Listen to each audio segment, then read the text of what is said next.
Hello मेरे प्यारे भाई बहनों, मैं आपके सामने लेके आया हूँ मास्टर ज्ञान चैनल, जिसमें आपको जो भी कंपटीशन है सारी कंपटीशनों की तैयारी करने का मौका मिलेगा।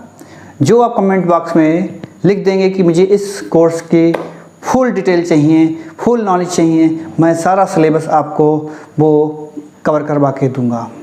लेकिन आप लोगों का प्यार मुझे चाहिए।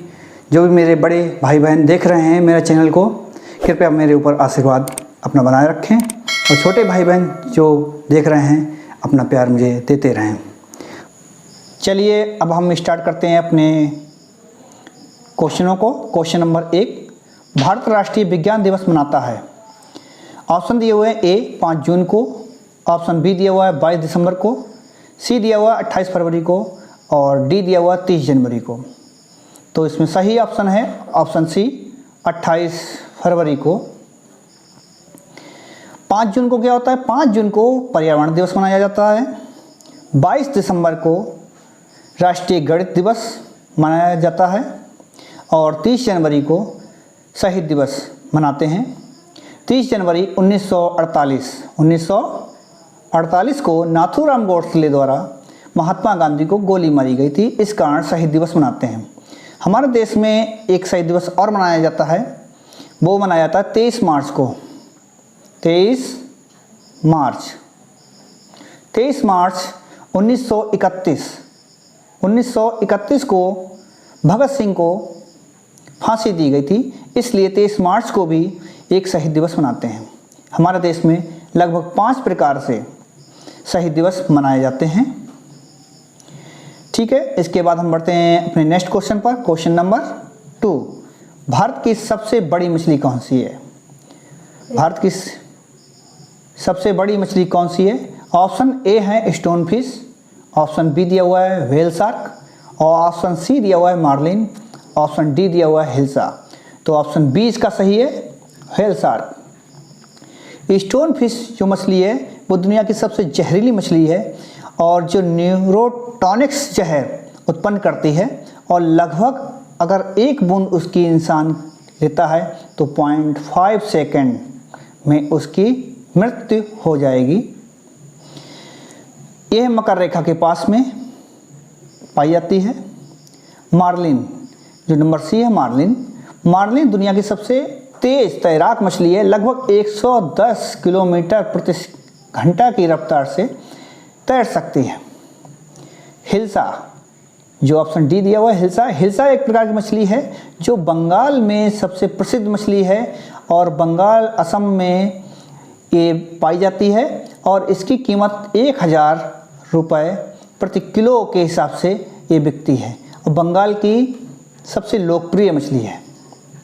चलिए बढ़ते हैं नेक्स्ट क्वेश्चन पर। क्वेश्चन नंबर 3, किस क्षेत्र में साल भर वर्षा होती है? ए एटलस, बी पश्चिमी ऑस्ट्रेलिया, सी कांगो, डी उत्तरी चीन। इसका ऑप्शन है सी कांगो। कांगो एक छोटा सा शहर है जो कांगो नदी के तट पर बसा हुआ है। ये जनसंख्या के दृष्टि से लगभग 19वां स्थान रखता है। यहाँ साल भर वर्षा होती है। चलिए इसके बाद हम बढ़ते हैं अपने नेक्स्ट क्वेश्चन पर। नेक्स्ट क्वेश्चन हमारा 4, काजीरंगा किस लिए जाना जाता है? ऑप्शन दिए हुए हैं ए गैंडा के लिए, बी बाघ के लिए, सी पक्षी के लिए, और डी शेर के लिए। तो इसका ऑप्शन सही है ए गैंडा के लिए। काजीरंगा की स्थापना 1905 में की गई थी। इसका क्षेत्रफल लगभग 170 वर्ग मील है। एक सींग वाले गैंडे के लिए ये प्रसिद्ध है, और यहाँ पर हमारे बंगाल टाइगर जिसको बोलते हैं वो भी काफ़ी संख्या में रहते हैं। ये ब्रह्मपुत्र नदी के तट पर स्थित है, और लगभग यहाँ पर 3700 गैंडे इस समय मौजूद हैं। अब चलते हैं हम अपने नेक्स्ट क्वेश्चन पर। क्वेश्चन नंबर 5, क्वेश्चन नंबर 5 आपके सामने है, एक मार्क का संबंध है।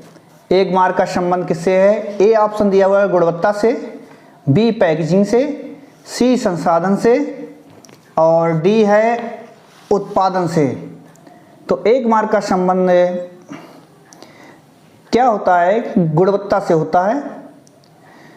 जैसे कोई खाद्य पदार्थ हम लोग बाजार से प्राप्त करते हैं, उनमें एक मार्क टैग लगा होता है जो कि विपणन तथा निरीक्षण निदेशालय द्वारा जारी किया जाता है किसी भी कंपनी के लिए, और जिस पे ये टैग लगा होता है उसकी गुणवत्ता हम कह सकते हैं कि अन्य मार्केट में उपलब्ध खाद्य सामग्रियों से कुछ अच्छी पाई जाती है। ये क्वेश्चन हमारा 2017 में यूपीटीटी में आया था। अब हम बढ़ते हैं अपने नेक्स्ट क्वेश्चन पर। नेक्स्ट क्वेश्चन हमारा क्वेश्चन नंबर 6, भूकंप के उद्गम केंद्र को क्या कहते हैं? ऑप्शन दिए हुए हैं, ए भूकंप मूल, ऑप्शन बी दिया हुआ है अधिकेंद्र, ऑप्शन सी दिया हुआ है प्रभावी क्षेत्र और डी दिया हुआ है उक्त सभी। तो भूकंप के उद्गम केंद्र को क्या कहते हैं? भूकंप के उद्गम केंद्र को भूकंप मूल बोला जाता है। क्वेश्चन ए सही होगा आपका। अब अधिकेंद्र किसे बोलते हैं? अधिकेंद्र वह स्थान होता है जहां पर भूकंप का सबसे पहले अनुभव किया जाता है। प्रभावी क्षेत्र क्या होता है? प्रभावी क्षेत्र जहां तक कि भूकंप का प्रभाव पड़ता है वो प्रभावी क्षेत्र कहलाता है। ठीक है, और आगे बढ़ते हैं इसके बाद। और भूकंप को, हाँ एक क्वेश्चन और भी है इसमें बन सकता है कि भूकंप को किस में नापते हैं? भूकंप को रिएक्टर स्केल में नापा जाता है। अगर ऑप्शन में आपको क्वेश्चन दूसरा मिलता है तो रिएक्टर स्केल में भूकंप को नापा जाता है, और जो नापने वाला यंत्र होता है उसको सिस्मोग्राफ कहते हैं। ठीक है, भूकंप नापने वाले यंत्र को सिस्मोग्राफ कहते हैं। और भूकंप को किस में नापा जाता है? भूकंप को रिएक्टर स्केल में नापा जाता है। चलिए बढ़ते हैं नेक्स्ट क्वेश्चन पर। नेक्स्ट क्वेश्चन नंबर 7, अल्लाह का बांध किस राज्य में बना है? अल्लाह का बांध किस राज्य में बना है? ऑप्शन आपको सामने दिए गए हैं, ए महाराष्ट्र, बी गुजरात, सी मध्य प्रदेश और डी केरल। तो ऑप्शन इसका आपके सामने है बी सही, गुजरात। अल्लाह का बांध गुजरात में स्थित है और एक कच्छ की खाड़ी के पास लगभग 24 किलोमीटर, लगभग 24 किलोमीटर क्षेत्रफल में फैला हुआ है। और यह उत्पन्न किस सन में हुआ था? ये 1819 ईस्वी में गुजरात में जब भूकंप आया था, भूकंप के कारण यह एक प्रकार का 24 किलोमीटर लंबा बांध बन गया था।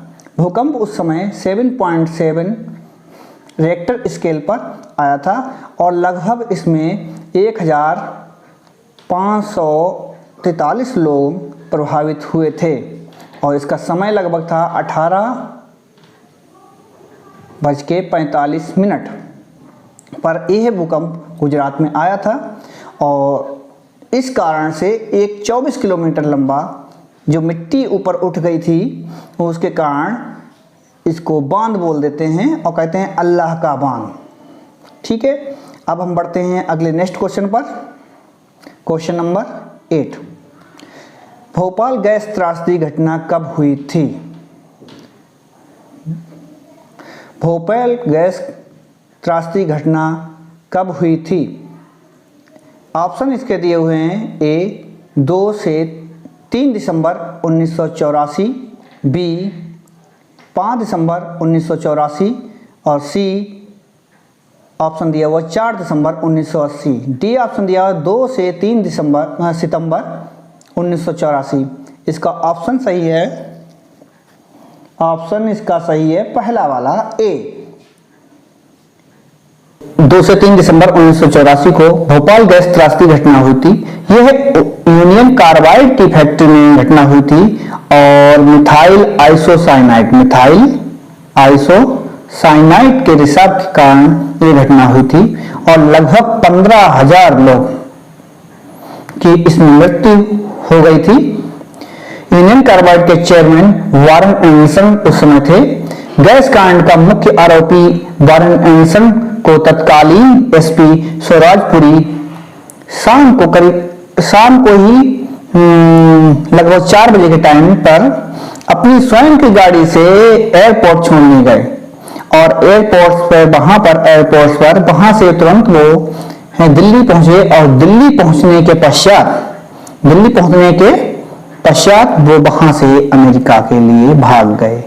तो उस समय के तत्कालीन एसपी ने उनको देश से बाहर पहुंचाने की प्रक्रिया में योगदान किया। वो आप सोच सकते हैं उस समय भी भ्रष्टाचार था, कुछ लालच था उनके अंदर, तभी तो उन्होंने अपनी स्वयं की गाड़ी से, जो कि सरकारी गाड़ी थी, उससे मुख्य आरोपी को देश से बाहर भगाने में सहयोग किया था। बाद में उनको सस्पेंड कर दिया गया, वो अलग मैटर है। और चलते हैं इसके बाद हम अपने नए क्वेश्चन पर, क्वेश्चन नंबर 9 पर। इंडियन आर्मी का उच्चतम पद क्या है? अब इंडियन आर्मी का उच्चतम पद क्या है, ये क्वेश्चन काफी कंफ्यूजन पैदा करता है जो भी प्रतियोगिता के लिए तैयारी कर रहे हैं उनके लिए। इसमें ऑप्शन दिया हुआ है, option A general, option B field marshal, option C major और डी ऑप्शन सोल्जर।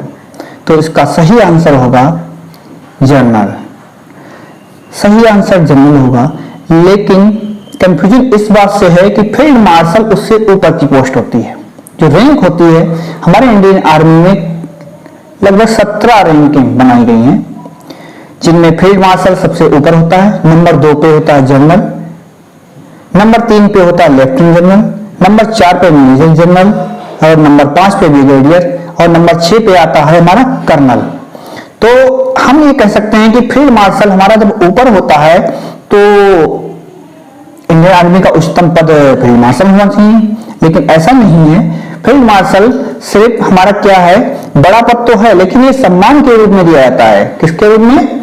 सम्मान के रूप में प्रदान किया जाता है। इसलिए जो इंडियन आर्मी का उच्चतम पद ऑप्शन अगर आता है आपके पेपर में, तो आप जनरल को ही टिक करेंगे और वही आपका सही माना जाएगा। ठीक है, अब बढ़ते हैं अपने नेक्स्ट क्वेश्चन पर, क्वेश्चन नंबर 10। क्वेश्चन नंबर 10, निम्नलिखित में से कौन सी ग्रीन हाउस गैस नहीं है? अब ग्रीन हाउस गैस नहीं है, A methane, B nitrous oxide, C chlorofluorocarbon और डी हाइड्रोजन। तो इन सब में जो गैस हाइड्रोजन है, ऑप्शन नंबर डी, वो ग्रीन हाउस गैस नहीं है। मीथेन आपकी जो ग्रीन हाउस गैस इफेक्ट डालती है, उसका इफेक्ट परसेंट 20% है इसका, मीथेन का। मीथेन का 20% योगदान रहता है कि हमारी जो वातावरण में गर्मी उत्पन्न हो रही है, धीरे धीरे टेम्परेचर बढ़ता जा रहा है। आप लोग देख रहे हैं कि हर साल टेम्परेचर बढ़ता है, तो उनमें योगदान इन गैसों का होता है। उसमें मीथेन 20% योगदान करती है और 60% योगदान कार्बन डाइऑक्साइड करती है। कितना? 60%। जो हमारी कार्बन डाइऑक्साइड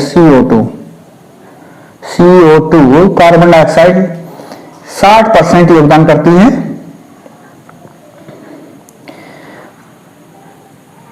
और उसके बाद आता है आपका नाइट्रस ऑक्साइड। नाइट्रस ऑक्साइड लगभग 6% का योगदान करती है ग्रीन हाउस प्रभाव में, और 14% आपकी फ्लोरेटेट गैसें जो होती हैं वो प्रभाव करती हैं। 14% जो हमारा ग्रीन हाउस इफेक्ट को प्रभावित करने का तरीका है उसको। चलते हैं इसके बाद हम अपने नेक्स्ट क्वेश्चन पर।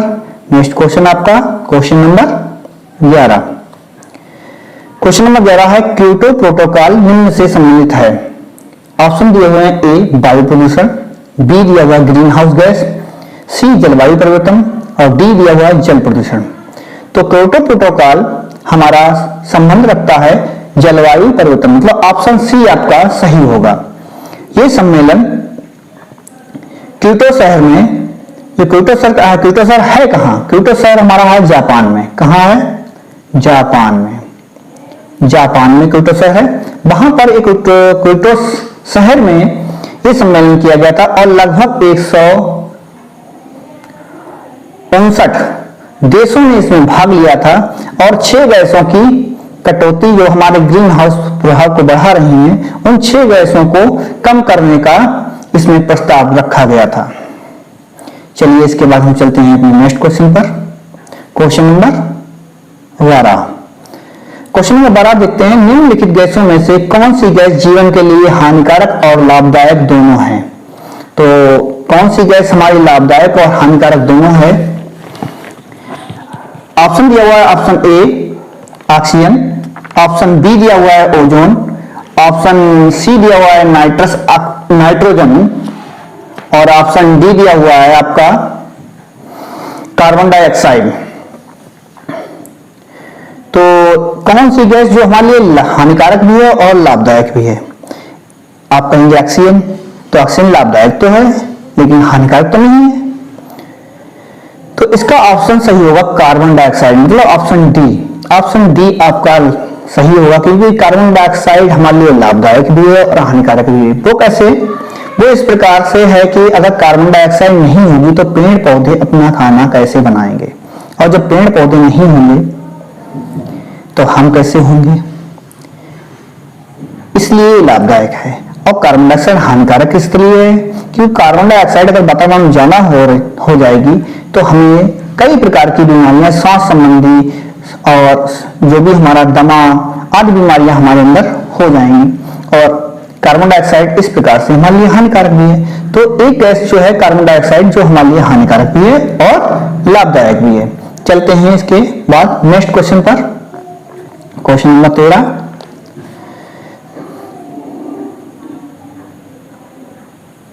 वर्षा की मात्रा निर्भर करती है हवा के दबाव पर, वायुमंडल की नमी पर, जल चक्र पर, तापक्रम पर।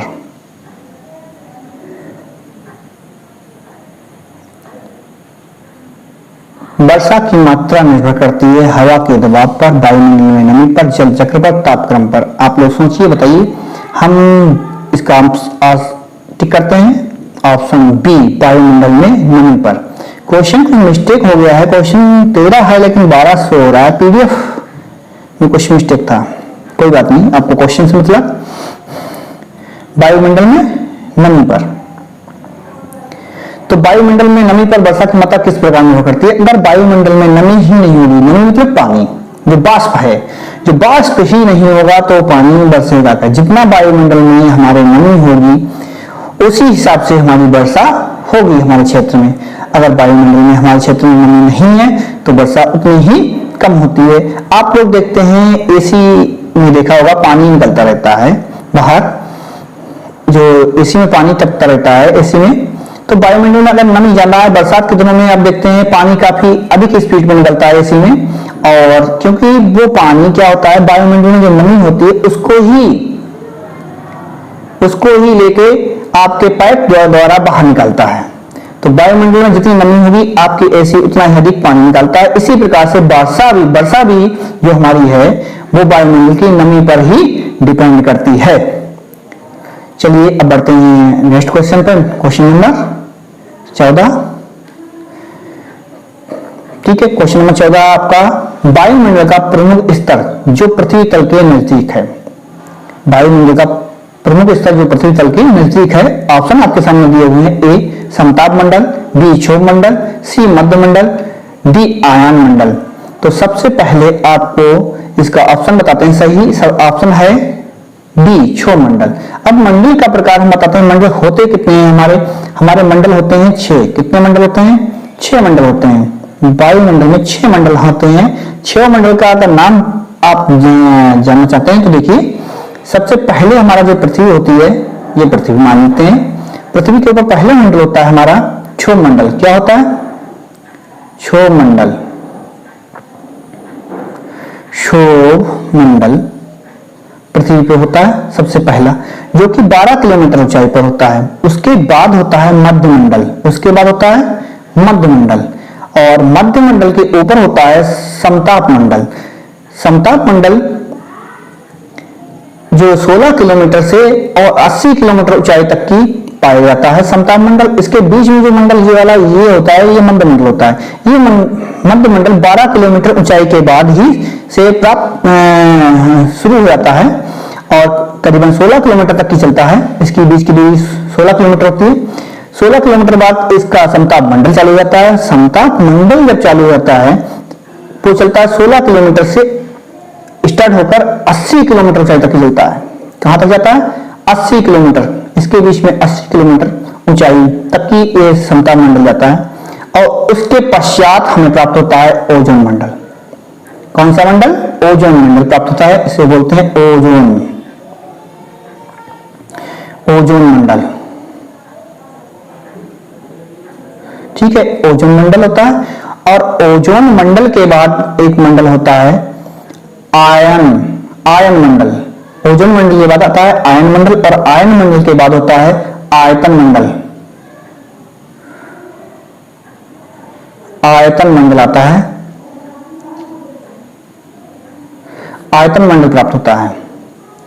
ठीक है, अब चलते हैं अपने नेक्स्ट क्वेश्चन पर। ये सारे मंडल आपको पता चल रहे होंगे कि सबसे पहले क्या मंडल होता है। आप लोग रिपीट दोबारा कर सकते हैं। सबसे पहले हमारा क्षोभ मंडल होता है, क्षोभ मंडल के बाद मध्य मंडल, मध्य मंडल के बाद समताप मंडल और समताप मंडल के बाद आपका ओजोन मंडल, ओजोन मंडल के बाद आपका आता है आयन मंडल और आयन मंडल के बाद सबसे लास्ट में आता है आयतन मंडल। ठीक है, क्षोभ मंडल, मध्य मंडल, समताप मंडल, ओजोन मंडल, आयन मंडल, आयतन मंडल, ये क्रम से मंडल होते हैं। और एक चीज और आपको बता दें कि हमारे पृथ्वी से जैसे आप इन मंडलों में ऊपर जाते हैं, प्रत्येक 1 किलोमीटर पर, एक मिनट आप लोग इरेज करते हैं इसको, इरेजर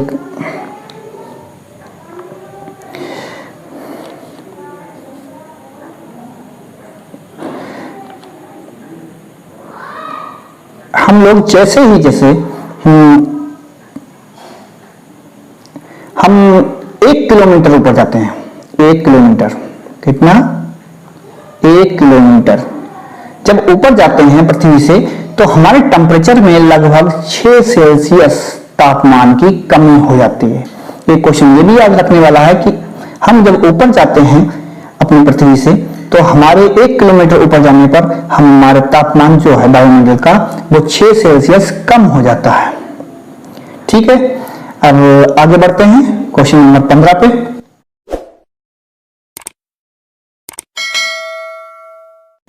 क्वेश्चन नंबर 15, समुद्री शैवाल किसका महत्वपूर्ण स्रोत है? ऑप्शन दिए हुए हैं, ए क्लोरीन, बी ब्रोमीन, सी आयोडीन और डी आपका ऑप्शन है लोहा। तो इसका सही आंसर है ऑप्शन सी आयोडीन। समुद्री शैवाल आयोडीन का महत्वपूर्ण स्रोत है क्योंकि इसकी उत्पत्ति ही समुद्री शैवाल से हुई है। आयोडीन की अगर खोज की गई वो किससे की गई? समुद्री शैवाल से की गई। सबसे पहले 1813, कब? 1813 को ब्रिटिश वैज्ञानिक ने, जो कि इस नाम था सर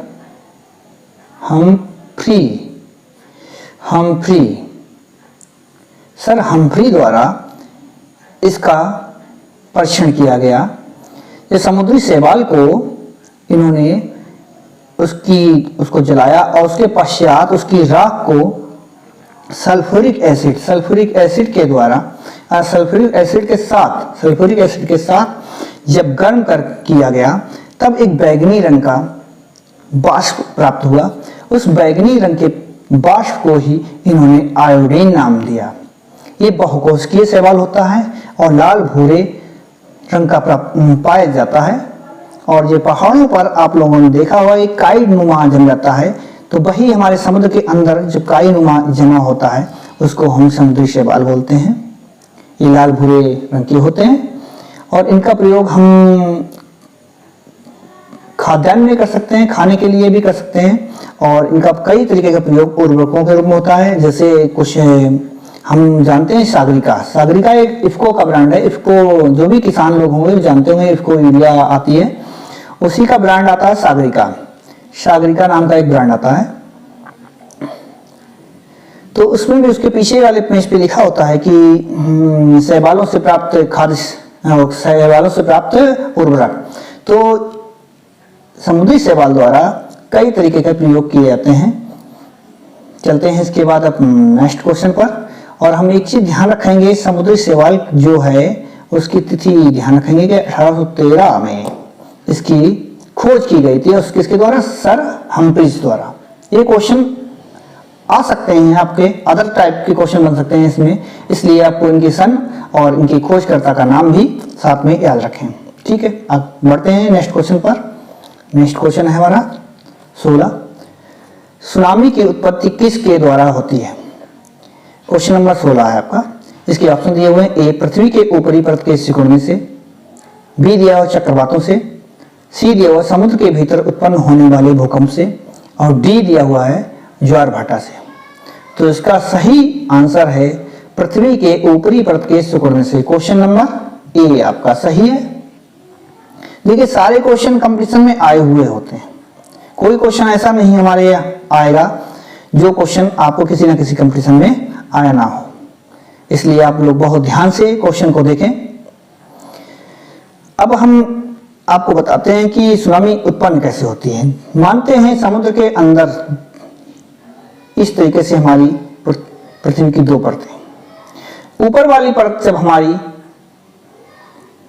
सिकुड़ती है, फैलती है, मानते हैं सिकुड़ जाती है, तो क्या होता है, जिस ओर ये सिकुड़ेगी उसके साथ में जो भी जल आपका जल है वो भी उधर सिकुड़ेगा और वो भी उधर ही प्रभाव करेगा। जब वो प्रभाव उधर ही करता है तब क्या होता है, समुद्र में एक छोटा मोटा तो जगह है नहीं, काफी बीच में फैला हुआ है, तो वो सारा प्रभाव एक वेग में परिवर्तित हो जाता है। और वेग भी ऐसा नहीं, 420 किलोमीटर प्रति घंटा का, 420 किलोमीटर प्रति घंटा की रफ्तार से हमारा समुद्र का पानी आगे की ओर बढ़ने लगता है और लगभग 10 से 18 मीटर ऊंचाई होती है इसकी। 18 मीटर ऊंचाई, सोचिए 420 किलोमीटर की रफ्तार हो, 18 मीटर की ऊंचाई से कोई चीज आपसे टकराएगी तो आप सोचिए क्या होगा।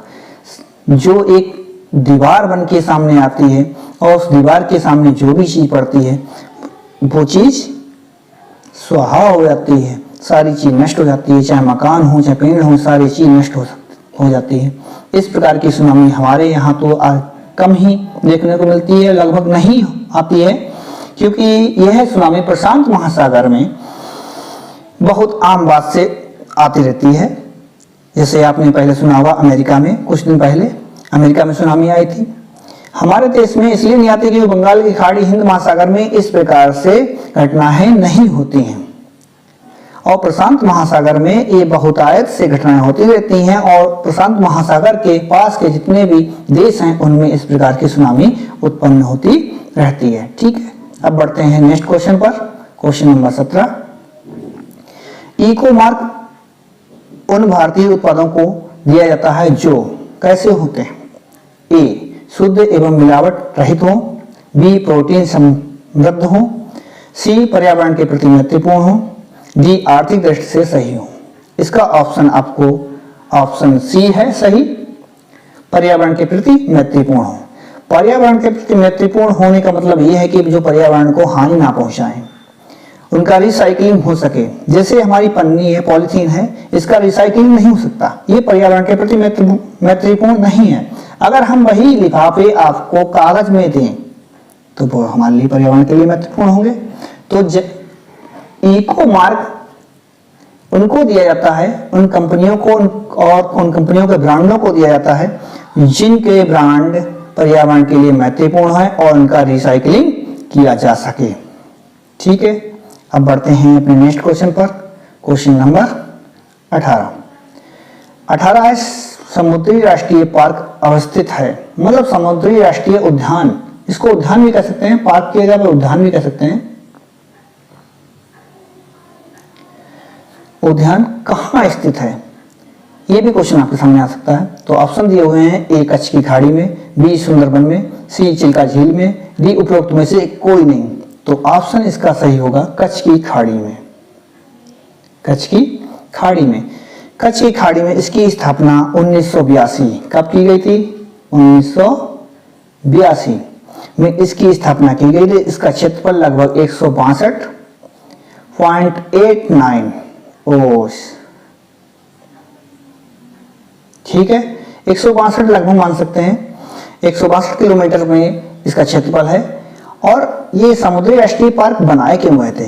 ये समुद्री राष्ट्रीय पार्क इसलिए बनाए गए थे क्योंकि वहां के जो कुछ स्पेशल जीव जंतु थे उनकी सुरक्षा की जा सके, इसलिए राष्ट्रीय उद्यान बनाए जाते हैं। क्योंकि टाइगर रिजर्व पार्क आप देखते हैं, इस तरीके से कई भी उद्यान जो भी हैं हमारे राष्ट्रीय पार्क बनाए जाते हैं क्योंकि जीव जंतुओं को संरक्षण प्रदान करने के लिए ही बनाए जाते हैं।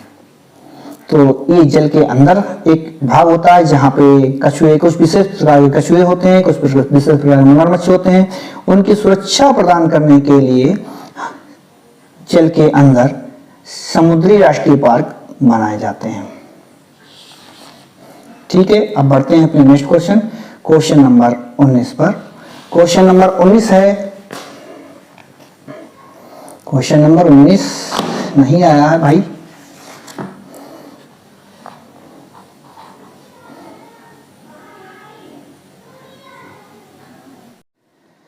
चलिए क्वेश्चन नंबर 19 करते हैं। विलुप्त होने वाली प्रजातियों की सूची होती है, ए डेड स्टॉक बुक में, बी रेड डाटा बुक में, सी लाइव स्टॉक बुक में, डी उपरोक्त में से किसी में नहीं। तो इसका सही आंसर है answer number B, red data book में। तो रेड डाटा बुक में किस प्रकार के जीवों को रखा जाता है? जो विलुप्त प्रजातियां होने वाली होती हैं उनको, जिस प्रकार से आप लोग देखते हैं गिद्ध जो हैं हमारे भारत में 9 प्रकार के पाए जाते थे और लगभग 4 प्रकार के गिद्ध समाप्त हो चुके हैं जिनको विलुप्त प्राय प्रजातियों में शामिल किया गया है। गिद्धों की संख्या पहले काफ़ी अधिक थी। 1980 में गिद्धों की संख्या लगभग 80 मिलियन थी, मतलब 800 लाख 1980 में, और 2016 में इनकी संख्या सिर्फ 40,000 रह गई। 40,000 संख्या रह गई। इतनी जल्दी से कम होने वाले कोई भी प्रजाति नहीं है। गिद्ध इतनी जल्दी से कम हुए कि 80 मिलियन से 40,000 पे आ गए। और आजकल गिद्धों की संख्या आप लोग देख रहे हैं, एक तो बाई चांस ही देखने को मिलते हैं। इसका कारण क्या है? इसका कारण एक ही है, दर्द निवारक दवा डाइक्लोरो और ये क्या बोलते हैं, डाइक्लोरोफेनिक। इस पे लिखते हैं आपको डाइक्लोरोफेनिक, डाइक्लोरो और फेनिक, डाइक्लोरोफेनिक नाम की दवा जो होती है उसके कारण गिद्धों की मृत्यु हो रही है और लगातार होती जा रही है। सरकार ने 2008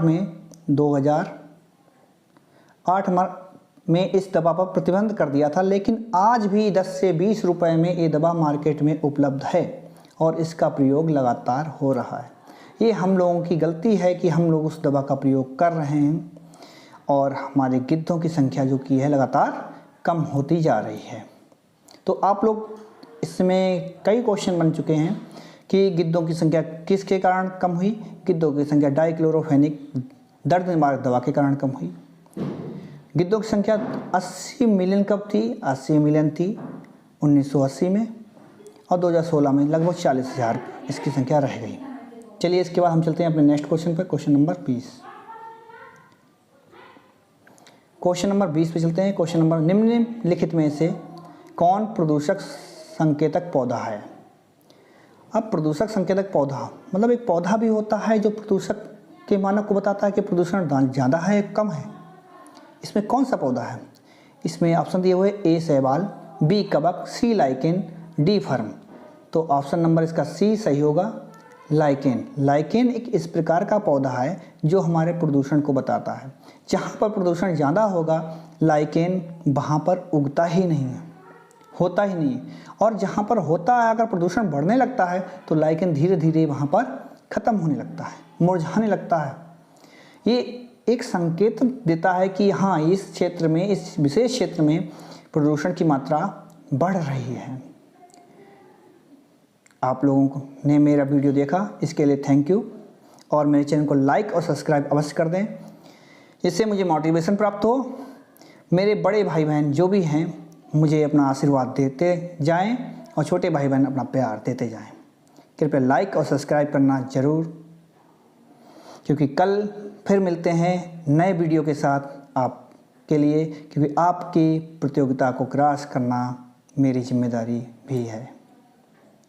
आप लोग अपने कंपटीशन को क्रॉस करें, इसी की शुभकामनाओं के साथ मैं कल फिर मिलता हूँ आप लोगों को।